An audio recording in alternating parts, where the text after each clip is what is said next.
Aaron Rodgers is officially back under center for the Pittsburgh Steelers heading into the 2026 NFL season, closing the book on one of the most closely watched storylines of the offseason. The veteran quarterback agreed to a new one-year deal with the franchise, with a base salary reportedly in the range of $22 to $23 million and incentives that could push the total value toward $25 million.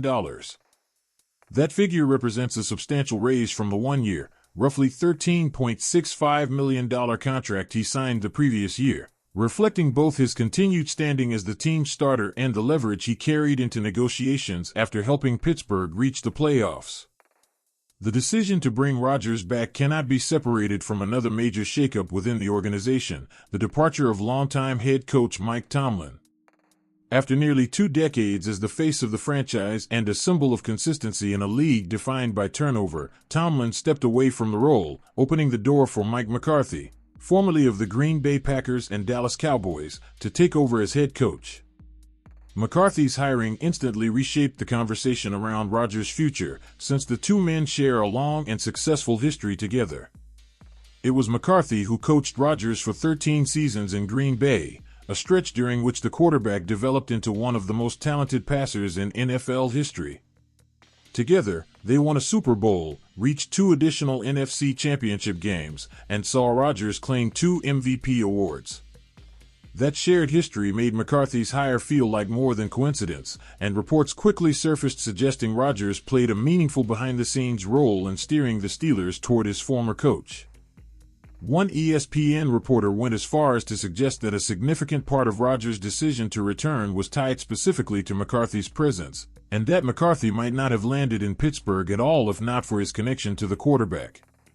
Even with that dynamic in place, the saga surrounding Rodgers' future stretched on for months. After signing his first Steelers contract the year before, Rodgers had told a sports talk show he was pretty sure he wouldn't play beyond that deal, fueling speculation that retirement was close at hand. Tomlin's departure only reinforced that narrative. But everything shifted once McCarthy was introduced as the new head coach. At his introductory press conference, McCarthy made his intentions clear, saying he would welcome Rodgers back and praising the job the quarterback had done the previous season, calling him a great asset for the team. Despite that early signal, Rodgers took his time before making anything official. Team owner and president Art Rooney too said during league meetings in March that he expected a decision from the quarterback before the draft. That timeline came and went without resolution, and anticipation continued building as off-season workouts approached.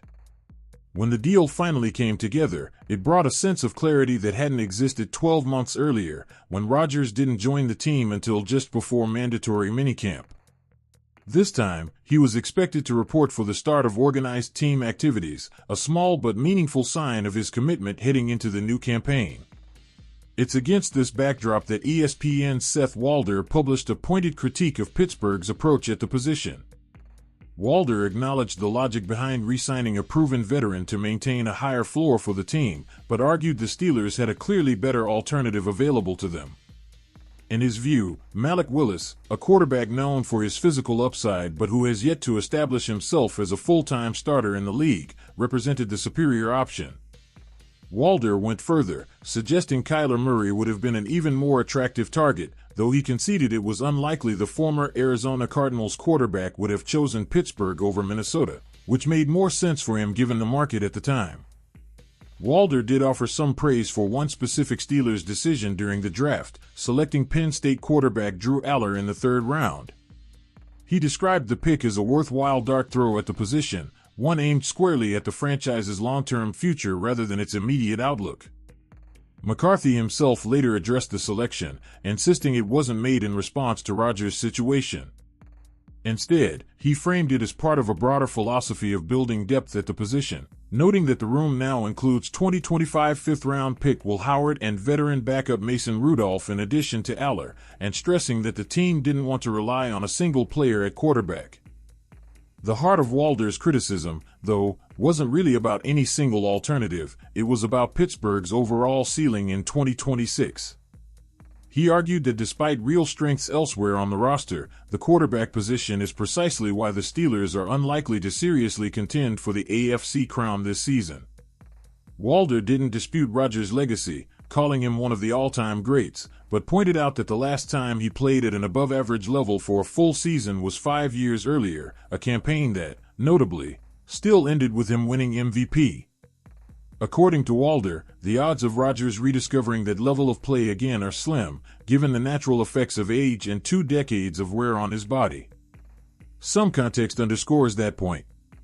Rodgers, born in December 1983 in Chico, California, will turn 43 during the 2026 season. He's currently the oldest active starting quarterback in the NFL, though still well short of the league's longevity records. George Blanda played into his late 40s, and Tom Brady retired at 45 as the oldest quarterback to ever start an NFL game. Statistically, Rodgers' 2025 season in Pittsburgh was solid without being spectacular. He threw for just over 3,300 yards, tossing 24 touchdowns against 7 interceptions, numbers that speak more to a savvy veteran managing the game efficiently than to a dominant passer capable of single-handedly deciding outcomes. That balanced, low-risk approach helped guide the Steelers to an AFC North Division title and a playoff berth. Their postseason run, however, ended painfully in the wild-card round, with a 30-6 loss to the Houston Texans that included a Rodgers fumble returned for a touchdown by Houston's defense, a play that, fairly or not, became emblematic of the team's offensive limitations down the stretch. Beyond the box score, other analysts have echoed pieces of Walder's skepticism while framing it differently. One ESPN colleague, examining how Pittsburgh's offense was actually constructed in 2025, noted that the unit ranked closer to middle of the pack across most efficiency metrics: 17th in yards per play, 16th in points per drive, 21st in success rate, and that its real offensive identity was built more around the running game and offensive line than around Rodgers' arm.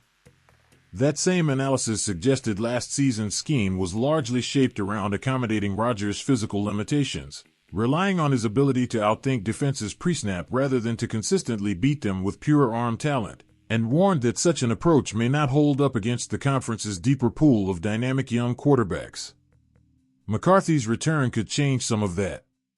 Analysts who've studied his track record note that he's historically given Rodgers more autonomy at the line of scrimmage than Tomlin's staff did, allowing him to adjust protections and change plays based on what he reads from opposing defenses, a dynamic that played a major role in Rodgers' peak seasons in Green Bay. Whether that freedom translates into a rejuvenated offense in Pittsburgh or simply extends the same aging formula for one more year, remains one of the defining questions of the Steelers' 2026 campaign. For now, though, the decision is made. Rodgers has committed to what he's described as his final NFL season, reuniting with the coach who helped define his prime years, on a team with playoff pedigree but plenty of lingering doubts about whether one more run with a 42-year-old quarterback is truly the right formula for contention in a conference stacked with younger, more explosive arms. Thanks for watching, and I'll see you soon.